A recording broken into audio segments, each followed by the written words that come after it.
Hello साथीहरु, welcome back to the new video. So सबैजना सन्चै हुनुहुन्छ होला। Today next video guys. भिडियोमा चाहिँ हामीले आइफोन 14 को बारेमा कुरा गरेका थियौं भने आज हामी आइफोन 14 सिरिजलाई चाहिँ 13 सँग कम्पेयर गर्नेछौं र यसमा के अपडेट भएको छ त्यसको बारेमा चर्चा गर्नेछौं साथीहरु। भिडियोलाई चाहिँ अन्तिमसम्म हेरेर साथ दिनु होला। भिडियो सुरु गर्नुभन्दा पहिले साथीहरु, मेरो च्यानलमा नयाँ हुनुहुन्छ भने मेरो च्यानललाई सब्स्क्राइब गरिदिनु होला र साइडमा रहेको बेल आइकनलाई पनि प्रेस गरिदिनु होला ताकि यस्तै भिडियोको नोटिफिकेसन हजुर समक्ष आउनेछ। ढिला नगरी भिडियोलाई सुरु गरौँ साथीहरु। हामीलाई थाहा भएकै कुरा छ कि विगत आइफोनले पनि आफ्नो परफर्मेन्समा चाहिँ एकदमै पावरफुल फोनहरु लन्च गर्ने गर्दछ, तर यसपालि 14 सिरिजमा चाहिँ एउटा अमेजिङ फिचर्सहरु एड गरेको छ जसकी स्याटेलाइट कम्युनिकेसन भन्ने सुन्नमा आएको छ। तर यसले गर्दा चाहिँ इमर्जेन्सी केसमा एकदमै महत्त्वपूर्ण भूमिका खेल्छ। फिचर्सको मामिलामा चाहिँ यसपालि 14 सिरिजले कुनै पनि कम्प्रोमाइज गरेको भने मैले चाहिँ देख्दिन साथीहरु। तर अर्को ब्याड न्यूज के सुन्नमा आएको छ भने यसपालि चाहिँ सिम स्लट हटाउने भनिएको छ।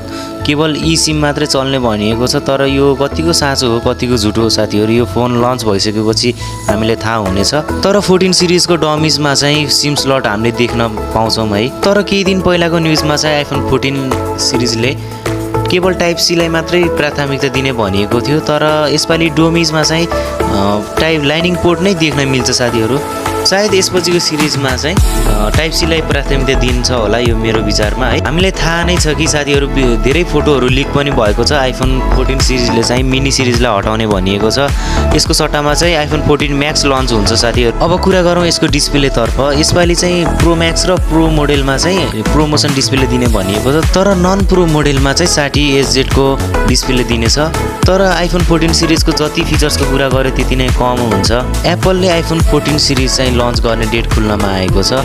यसपालि चाहिँ सेप्टेम्बर 9 मा लन्च हुने भनिएको छ, तर यसपालि चाहिँ केही समस्याहरु बाधाहरु आउन सक्छ। कस्टमरलाई A16 बायोनिक चिपको अभाव हुने भएको छ, त्यसैले प्रोडक्सनमा चाहिँ सर्टेज आउने भनिएको छ। साथीहरु, अब कुरा गरौँ आइफोन 14 सिरिजको प्रोसेसिङको बारेमा। प्रोसेसरमा A16 बायोनिक चिप लगाउने भनिएको छ, तर यसले गर्दा एकदमै प्रोसेसिङमा फास्ट मिल्नेछ। जस्तै गेमिङ पर्फर्मेन्स चाहिँ एकदमै बेस्ट हुनेछ, तपाईलाई एकदम आनन्द मिल्नेछ। ह्याङको कुरै नगरौँ साथीहरु।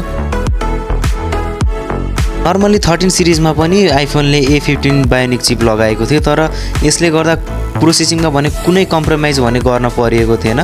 तर यसपालि झन् अपग्रेड हुँदा अझै एक्सपिरियन्स बेटर हुने भएको। तर अर्को एकदम बेडजोर तरिकाले अपग्रेड गरेको भने यसपालि आइफोन 14 सिरिजमा चाहिँ क्यामेरा क्वालिटी अमेजिङ तरिकाले बढाएको छ। नर्मली आइफोन सिरिजमा चाहिँ 12 मेगापिक्सलको क्यामेरा हुन्थ्यो भने यसपालि चाहिँ 48 मेगापिक्सलको क्यामेरा हुने भएको छ, जसले गर्दा 8K सम्म भिडियोहरु सुटिङ हुने भयो। यसको मजा हजुरहरुले एकदम बेडजोर तरिकाले उठाउन सक्नुहुनेछ। तर आइफोन 14 को डमिज अनुसार आइफोन 13 भन्दा क्यामेरामा चाहिँ क्यामेरा साइज हल्का ठुलो देखिन मिल्छ साथी। तर यसपालि अमेजिङ तरिकाले स्टोरेजमा पनि अपग्रेड गरेको छ, जसमा कि आइफोन सिरिजहरु 1 TB समेत स्टोरेज भएको आउने गर्दछ भने यसपालि चाहिँ 14 सिरिजमा 2 TB समेत आउने भनिएको छ, जसले गर्दा स्टोरेजमा चाहिँ कुनै कम्प्रोमाइज भने गर्न पर्ने छैन हजुरहरुले।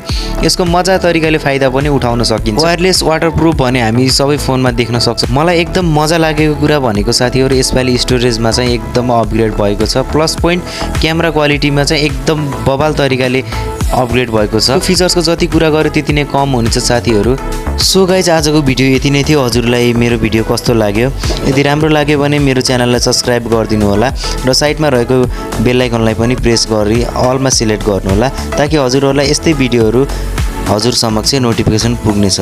हस्तो साथीहरु, thank you so much for watching this video. Meet you in next video guys. Bye.